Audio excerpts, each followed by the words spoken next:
Ergaa gabaabduun qaba alamuu biraan gahi, sabni koo si jibbeera dafii nu keessaa kahi. Sabni koo si jibbeera dafii nu keessaa kahi. Osoo nu si jaallannu maalumaaf nu gantanii, waadaa sabaaf seentanii hundumaa dagattanii, waadaa sabaaf seentanii hundumaa dagattanii.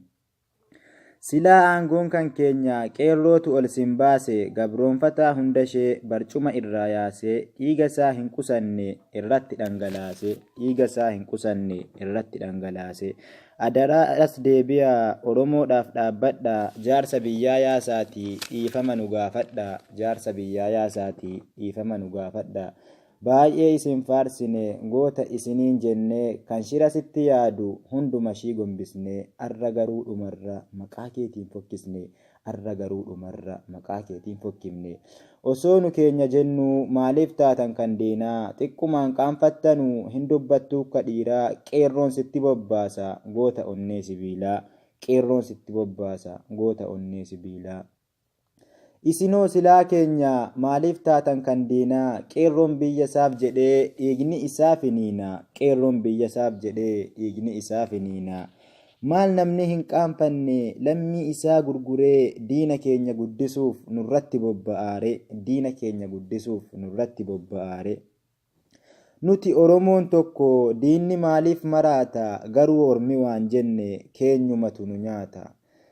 Garuu ormi waan jenne keenyumatu nu nyaata. Yookiin as deebi'i yookaan nu keessaa kaata, qeerroon obsa fixatee foon kee cicciree nyaata, qeerroon obsa fixatee foon kee cicciree nyaata.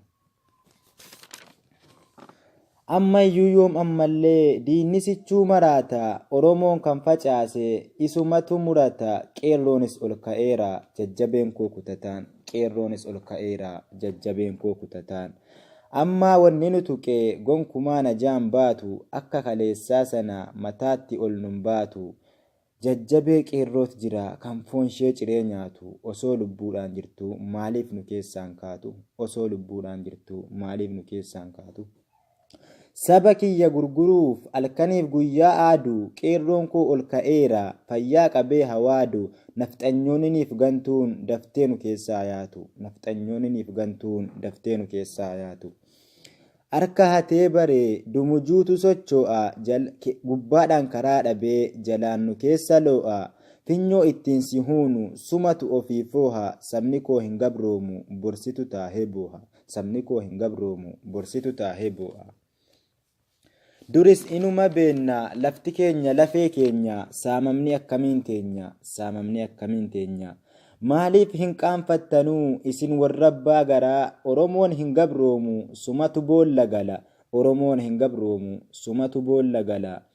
Nafxanyaa kaadhimattu osoo Oromoon jiruu, akkamiin nu dhageessu jarar yaada siif hiru, jajjabee qeerroo biraa sodaan tokkollee hin jiru, jajjabee qeerroo biraa sodaan tokkollee hin jiru. Osoo Oromoo taatuu maaliif lammii kee nyaatta, bahaa nuhiif qophaa'e ofuma keetii baatta, bahaa nuhiif qophaa'e ofuma keetiif baatta. Kan diinaa osoo jennuu keenyumatu nu balleesse, seenaa suukanneessaadhaan onnee keenya madeesse, hamba maal komannaree keenyuman nu balleesse, diina maal komannaree keenyuman nu balleesse.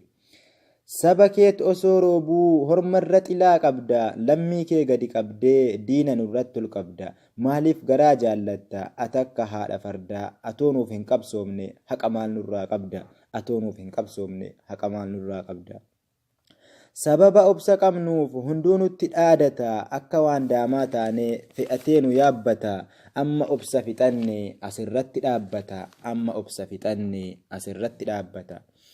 Barana waan nu taane yartuuf gantuu amannee, bishaan guddaa osoo ceenuu riqicharra dhaabbannee, nu ceesisuu dadhabnaan riqichatti darbanne, qeerroon koo silaa beeka takkaa yartuun hamanne, qeerroon koo silaa beeka takkaa gantuun hamanne.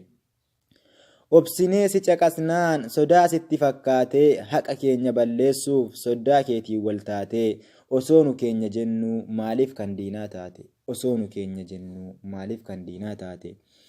Isinoo hin qaanfanne safuuf aadaa cabsitu, maaliif osoo beektanuu haqa keenya dhoksitu, maaliif osoo beektanuu haqa keenya dhoksitu. Kan duraa osoo jennuu barana daangaa darbe, hamba maal komannaree keenyumatu nu sarbe, hamba maal komannaree keenyumatu nus